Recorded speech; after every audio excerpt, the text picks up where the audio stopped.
Le syndrome d'Icare. Vous avez peut-être suivi les autres plateaux et vous avez constaté que nous étions dans un exercice périlleux et courageux consistant à nous intéresser à ce que l'on pourrait qualifier abusivement d'une typologie des cadres pour tenter de les profiler. Mais au passage, nous nous sommes aperçus qu'il était indispensable de définir un certain nombre de concepts. Donc je vous propose de passer 4 minutes pour définir le concept du syndrome d'Icare. Je passe la parole à Jean-Paul Lugan qui a proposé le sujet. Alors, le syndrome d'Icare, c'est tout simplement le symptôme dont peut être victime un patron d'entreprise qui, à force de collectionner les réussites, n'a plus dans son comité de direction de conseillers suffisamment courageux pour lui dire « tu vas droit dans le mur ». Et je voudrais juste vous citer 2 exemples, Bernard Tapie et Messier. Jean-Marie Messier, qui, à un moment donné, au moment de sa chute, continuait à penser qu'il avait raison et tout le comité de direction était incapable de lui dire qu'il courait, et depuis un moment, droit dans le mur. Donc, c'est ce qu'on peut constater aujourd'hui. C'est dans certains codires, vous avez des gens qui ne savent pas s'opposer au patron parce qu'ils ne forment pas. Le PDG étant une institution physique et statutaire, un comité de direction, donc un organe moral qui valide les décisions du PDG.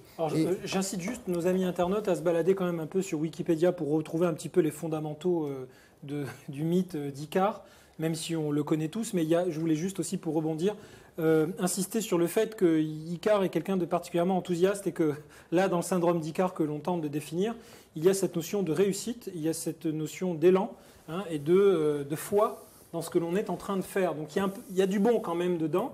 Mais il y a une ascension, il y a le côté fulgurant de l'ascension qui fait que l'on s'oublie au passage.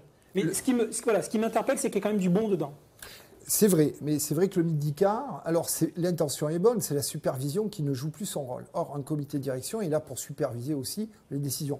Pour autant, le syndrome d'Icare, dans la mythologie, c'est le dieu qui s'est trop approché du soleil, qui s'est brûlé les ailes. Donc, plus il s'est approché de la vérité, il a cru la toucher et en fait, il s'est effondré. Donc il est tombé. Et c'est pour ça. Ce que je vois bien, c'est qu'il allait un peu vers la vérité et qu'il avait une certaine foi en lui-même. Il y a du bon dedans. Voilà. On peut pas. Absolument, absolument. Bon, très bien. Mais c'est peut-être justement pour ça que c'est d'autant plus tricky, comme disaient les Anglais, c'est qu'il y a du bon et que c'est très difficile d'arrêter Icare dans son envol.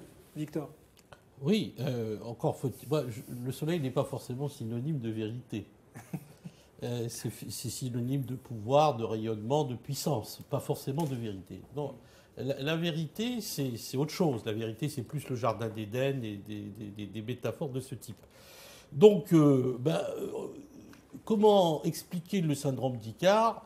Je pense qu'en France, on est très bien parti pour générer beaucoup d'Icare, parce qu'on fabrique des élites, on a une approche, on a été très influencé par Laplace et par Descartes, donc très rationnel, très mécaniste, très déterministe.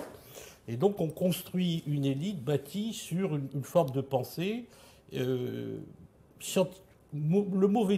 mauvaise interprétation du scientifique, une certaine rationalité qui aveugle. Donc, voilà. Et ça, on fabrique des Icars en bataillon. Donc, c'est quand même assez étonnant de voir qu'on commence à peine à décerner des prix à des écoles de management où on leur dit, finalement, il faut apprendre aux gens à manager de l'humain. Moi, ce qui me frappe d'ailleurs dans les écoles, pour les fréquenter là, très très fréquemment, mais vraiment de l'ordre de plusieurs fois par mois, ce sont des trophées de jeunes entrepreneurs. Et j'ai un petit peu l'impression que ces jeunes qui ont des idées merveilleuses, il faut effectivement les encourager, mais qu'il y a quand même un juste milieu entre les encourager et leur donner un trophée sur la base d'une idée présentée sous forme d'un pitch de 2 minutes 30, et certes beaucoup de travail derrière, mais je trouve qu'on oscille entre porter au nu celui qui sera demain Icare, qui va se brûler les ailes parce que tellement valorisé dans son élan, et d'un autre côté, ceux qui ont malheureusement pour eux fait une fac obscure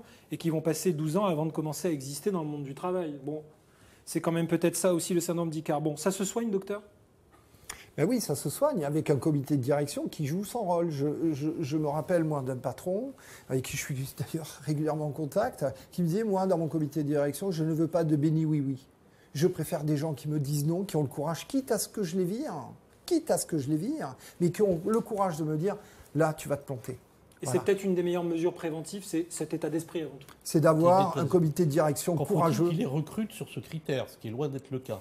Un critère d'humilité. Alors, et de lucidité. D'authenticité. Mais allez dire Je ne connais pas un PDG qui va dire à un comité de direction, qui va dire pardon, à son cabinet de chasseurs, bon, moi écoute, voilà, je veux Pierre, Paul, Jacques et Jean-François et Janine et Micheline qui travaillent dans telles entreprises, c'est eux que je veux. Donc je te donne une mission pour aller me les sortir. Donc il a déjà préconstitué son équipe. Il ne laisse pas la place au hasard. Donc pourquoi c'est des Icares en puissance.